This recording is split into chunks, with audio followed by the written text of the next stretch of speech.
Ribaba surgede kombarabara swindelo.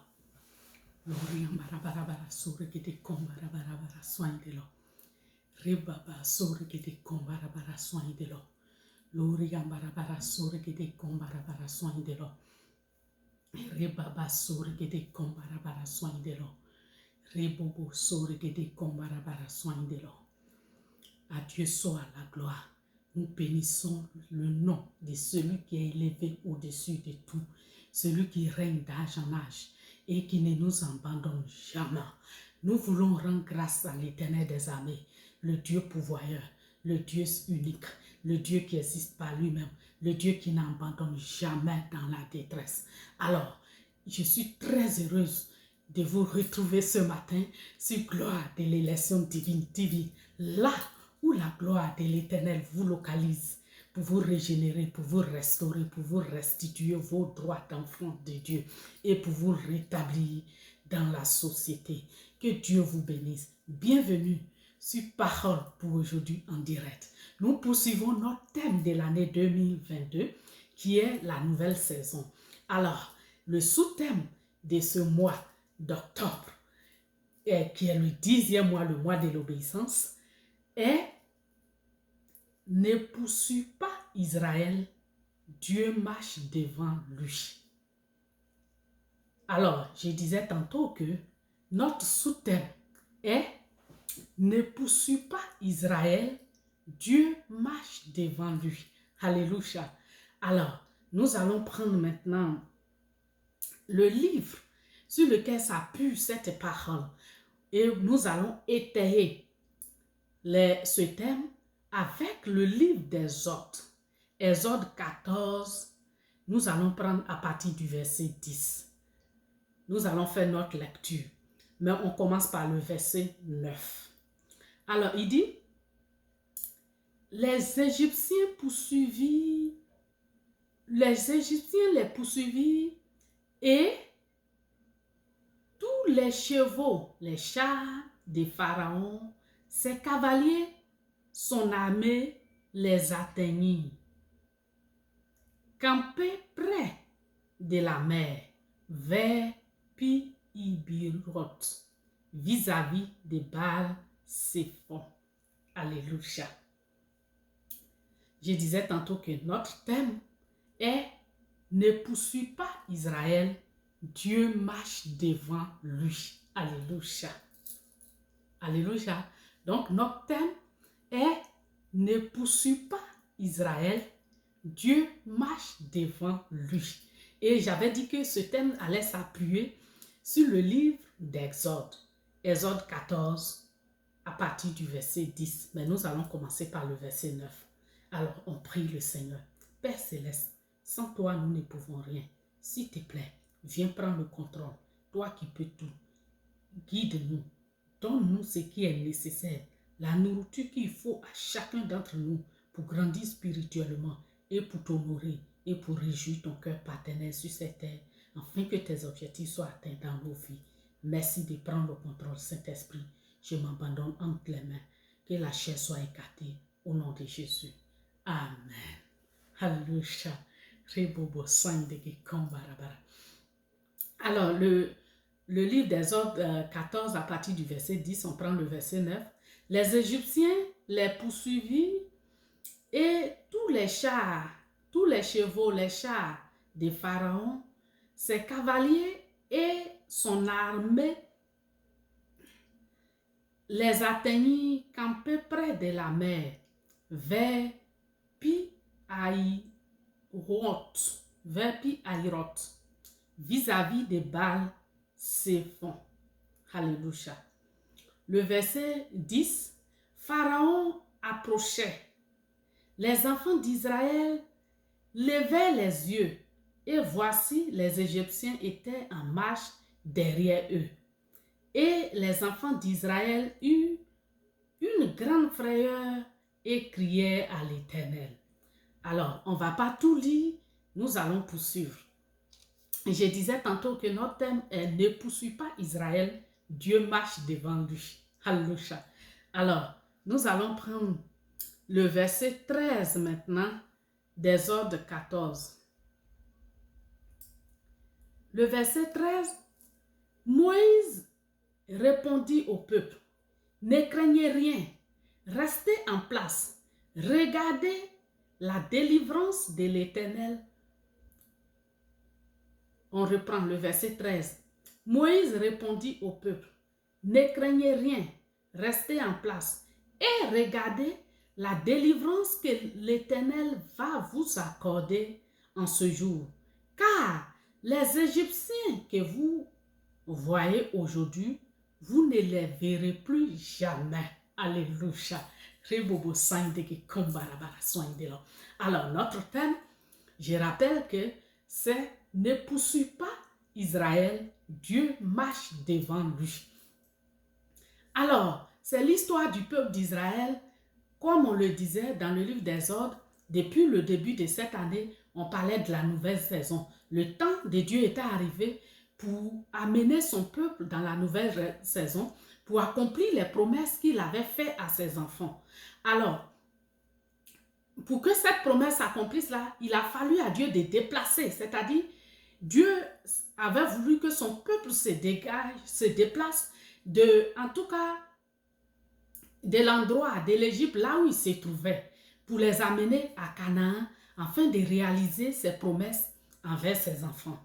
Alors, c'est dans cet élan de départ-là que, après, l'histoire est longue, on sait déjà toute l'histoire du peuple d'Israël, et Pharaon, ils ont demandé la permission, Pharaon a accordé finalement, il ne voulait pas au départ, et ils ont pris la route. À leur grande surprise, ils se rendent compte que l'armée d'Israël, l'armée d'Égypte, de Pharaon a commencé à les poursuivre pour les ramener de force en Égypte.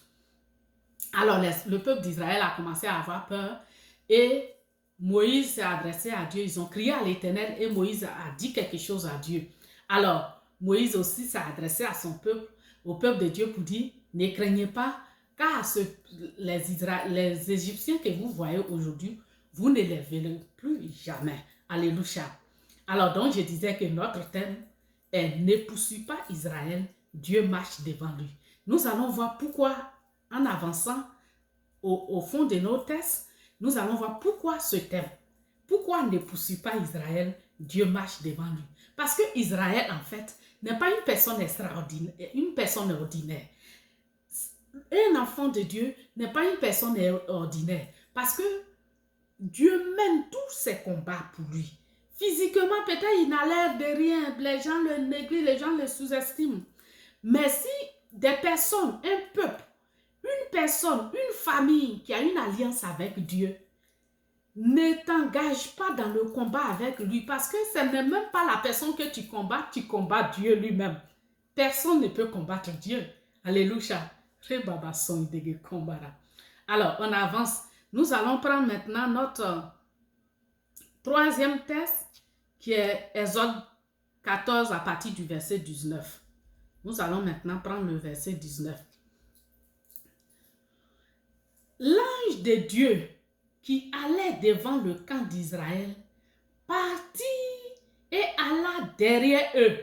Alléluia. Lorsque Dieu s'est rendu compte que les enfants d'Israël étaient poursuivis par le peuple, par les Égyptiens, l'ange qui conduit ce peuple-là s'est déplacé pour aller en arrière. Pourquoi? L'ange s'est mis en arrière pour faire barrière aux ennemis, pour combattre pour eux. Nous allons voir pourquoi l'ange allait en arrière.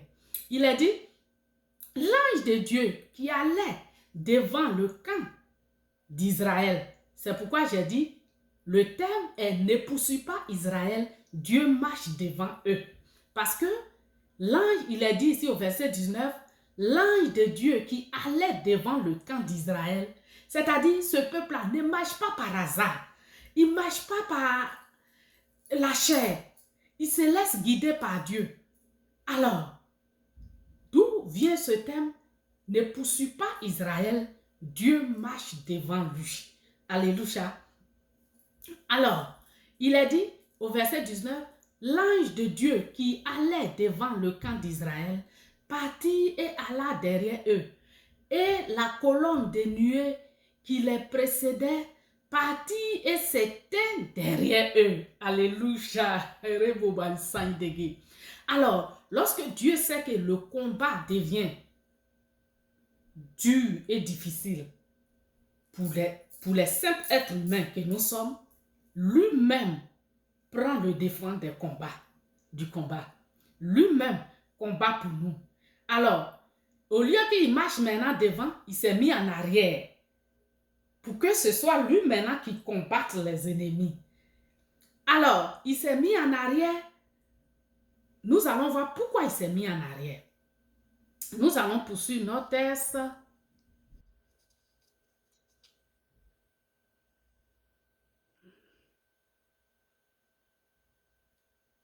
Jusqu'au verset 20. Il a dit, et la colonne de nuée qui les précédait partit et s'éteint derrière eux. Elle se plaça entre le camp des Égyptiens et le camp d'Israël. Alléluia. Cette nuée était ténébreuse d'un côté et de l'autre, elle éclairait la nuit. C'est de quel côté elle était ténébreuse? La nuée s'est mise entre le camp d'Israël et le camp des Égyptiens. Et la Bible dit que d'un côté, elle est ténébreuse et de l'autre côté, elle éclaire la nuit. Alléluia. Alors, elle est ténébreuse du côté des ennemis, de l'ennemi d'Israël qui est les Égyptiens. Et le côté où elle éclaire la nuit, c'est le côté du camp d'Israël. Pour que les enfants d'Israël puissent voir là où ils vont, qu'ils soient éclairés par Dieu, qu'ils soient guidés, orientés par Dieu pour ne pas chavirer ou pour ne pas dévier du droit chemin. Alléluia. Et les deux camps n'approchaient point l'un de l'autre pendant toute la nuit. C'est-à-dire, Dieu s'est mis entre les deux camps pour empêcher les ennemis de s'approcher de son peuple. Parce que lui-même, la Bible dit que nous sommes le troupeau de son pâturage, des brebis qu'il fait paître. Alors, lui-même, quand il voit que le combat devient dangereux et inaccessible, humainement difficile à réaliser, lui-même prend le devant des choses. C'est pourquoi ne t'engage pas dans des combats où Dieu lui-même est le combattant. Nous allons poursuivre. Au verset 21, il a dit, Moïse étendit sa main sur la mer et l'Éternel refoula la mer par un vent d'Orient qui souffla avec impétuosité. Toute la nuit, il mit la mer à sec et les eaux se fendirent. Alléluia. Alors, donc, l'Éternel lui-même a commencé à combattre les peuples d'Israël. D'abord, il a mis une distance. Alléluia. Dis distance, frère. Dieu met une distance entre moi et mes ennemis. Dieu met toujours une distance entre le peuple, le troupeau qui se fait paître et ses ennemis. Dieu met toujours une distance entre ceux qui le craignent et ceux qui ne lui appartiennent pas.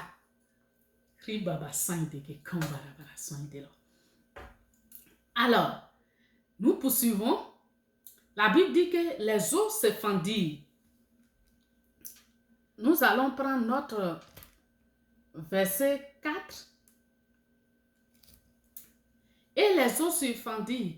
La Bible dit que les enfants d'Israël entraient au milieu de la mer à sec. Et les eaux formaient comme des murailles à leur droite et à leur gauche. Le verset 23, il est dit,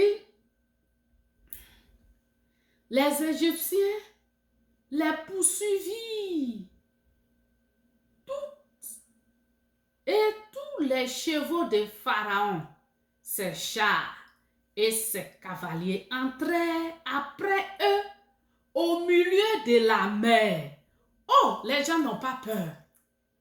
Depuis quand le monde existe, un être humain, un simple être humain lève un bâton et puis la mer se fait en deux. Où a-t-on vu ça une fois? C'est des choses qui n'ont jamais été vues. Mais les Israélites n'ont pas eu peur. Hein? Pardon, les Égyptiens n'ont pas eu peur. Hein? Il dit, mais si eux, ils passent, si des esclaves comme eux, des rieneux comme eux, s'ils passent, c'est que je peux passer aussi. C'est que nous pouvons passer aussi. Alors, les ennemis se sont mis aussi. Aïe, le peuple d'Israël est passé et puis, c'est-à-dire l'eau même s'est mis au cadavre pour laisser passer les enfants d'Israël. Alléluia. L'eau même s'est inclinée devant ce peuple-là pour le laisser passer. Alors, quand les Égyptiens ont vu ça, ils ont dit, ben, si les Israélites, des simples esclaves comme ça, sont passés, c'est que nous aussi, on peut passer. Alors, ils se sont jetés dans l'eau. Ils ont commencé à poursuivre le peuple d'Israël. La Bible dit qu'ils ont commencé à les poursuivre.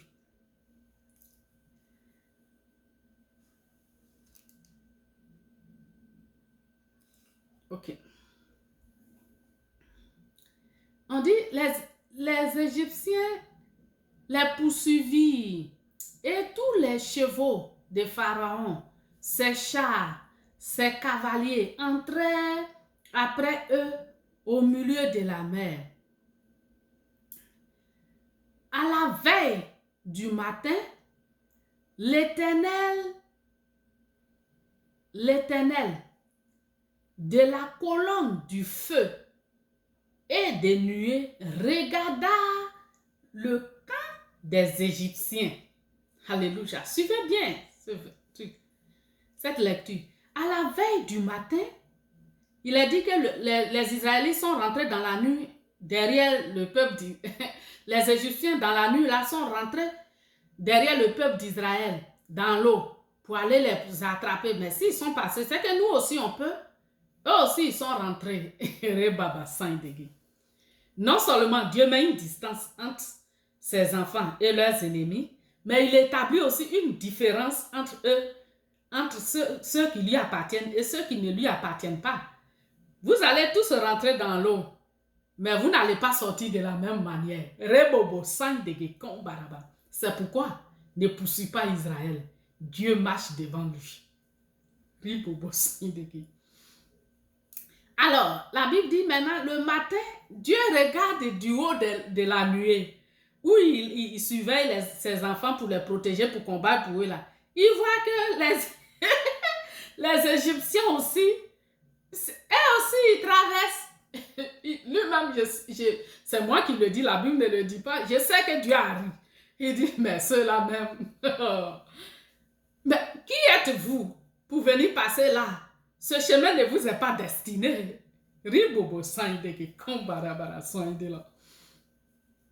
Alors, la Bible dit que l'Éternel de la colonne de feu et de nuée regarda le camp des Égyptiens et mit en désordre le camp des Égyptiens. C'est-à-dire Dieu a semé le désordre. Dieu a semé la confusion dans leur camp. Il les a regardés et il a semé la confusion dans leur camp. Pour toujours établir une différence. C'était un investissement. S'ils étaient intelligents, ils allaient repartir. Mais ils ne l'ont pas fait. On va voir la suite. Pour dire que vous n'êtes pas pareil. Ne vous hasardez même pas à prendre le même chemin qu'eux. Parce que moi, eux là, c'est moi qui marche devant eux. Mais vous, qui marche devant vous? Qui marche devant ton ennemi? Dieu marche devant le peuple d'Israël. Qui marche devant l'ennemi d'Israël? C'est là se trouve la différence. Nous poursuivons. Alors, la Bible dit que au verset 25 maintenant, on dit Dieu a semé la confusion dans le camp des Égyptiens. Nous allons prendre le verset 25 maintenant. La Bible dit, il ôta les roues de leur char et en rendit la marche difficile. C'est-à-dire, Dieu, la Bible dit qu'il fait de la terre son marchepied et du ciel son trône de gloire. Un marchepied, c'est comme un tapis, on peut le plier. C'est lui le créateur de toutes choses. Il sait où toucher pour empêcher. Alors, il a rendu, c'est-à-dire, c'est comme il a fait sauter d'abord les roues. Et puis, c'est comme s'il marche, mais il n'avance pas, en fait. Il marche pour pouvoir rattraper le peuple d'Israël. Mais il n'avance pas, il ne peut pas atteindre leur niveau. Ton ennemi n'atteindra pas ton niveau parce que Dieu marche devant toi. Ton ennemi n'atteindra pas, ne te supplantera pas parce que l'Éternel combat pour toi.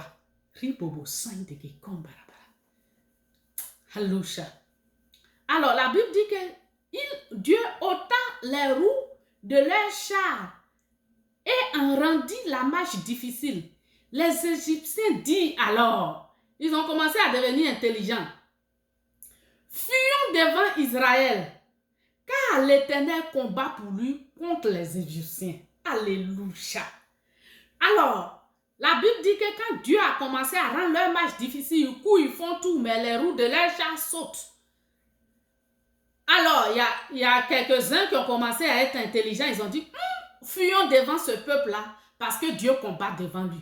Au nom de Jésus, je déclare en ce 10e mois que tes ennemis fuient devant toi et déclare que Dieu marche devant toi. Que tes ennemis voient la main de l'Éternel sur ta vie et confessent de leur bouche que Dieu marche devant toi et que entre toi et eux, il y a une différence. Vous n'êtes pas pareil parce que l'Éternel prend ton histoire en main.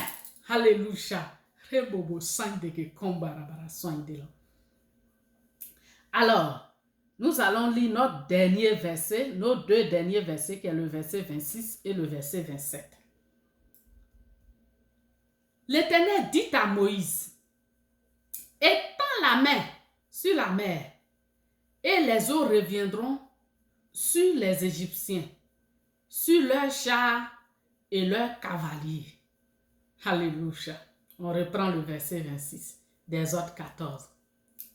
Il dit, l'Éternel dit à Moïse, étends ta main sur la mer et les eaux reviendront sur les Égyptiens, leurs chars et leurs cavaliers. Moïse étendit sa main sur la mer et vers le matin, la mer reprit son impétuosité et les Égyptiens s'enfuirent à son approche, mais l'Éternel les précipita les Égyptiens au milieu de la mer. Alléluia. C'est pourquoi notre thème de ce 10e mois, qui est le mois d'octobre, est ne poursuis pas Israël, Dieu marche devant lui. Parce que Dieu va engloutir en ce 10e mois. Dieu va engloutir tous tes ennemis. Oh, ceux qui te poursuivent, ceux qui veulent te rattraper, non seulement il va mettre une distance entre toi et tes ennemis, mais il va établir une différence entre toi et eux, mais aussi, s'ils insistent que malgré tous ces prodiges qu'il fait dans ta vie, qu'ils insistent à te poursuivre, à vouloir te faire du mal, Dieu va les engloutir. Ce 10e mois, je déclare la fin du règne de tes ennemis. Et Dieu engloutit toutes leurs œuvres, toutes leurs âmes sont nulles et sans effet contre toi. Et la victoire est pour toi. La victoire est pour ceux qui craignent l'Éternel. Dieu vous bénisse. On se dit à bientôt et merci pour cette nouvelle édition du 10e mois de Parole pour aujourd'hui en direct. Là où nous plongeons nos regards dans la parole de Dieu pour nous permettre, pour être instruits et grandir spirituellement, devenir des chrétiens conquérants et victorieux. Sache qu'en ce 10e mois, l'Éternel marche devant toi pour engloutir tes ennemis, pour les combattre et pour te donner une victoire définitive et te permettre de posséder ton territoire. Dieu te bénisse. Au revoir.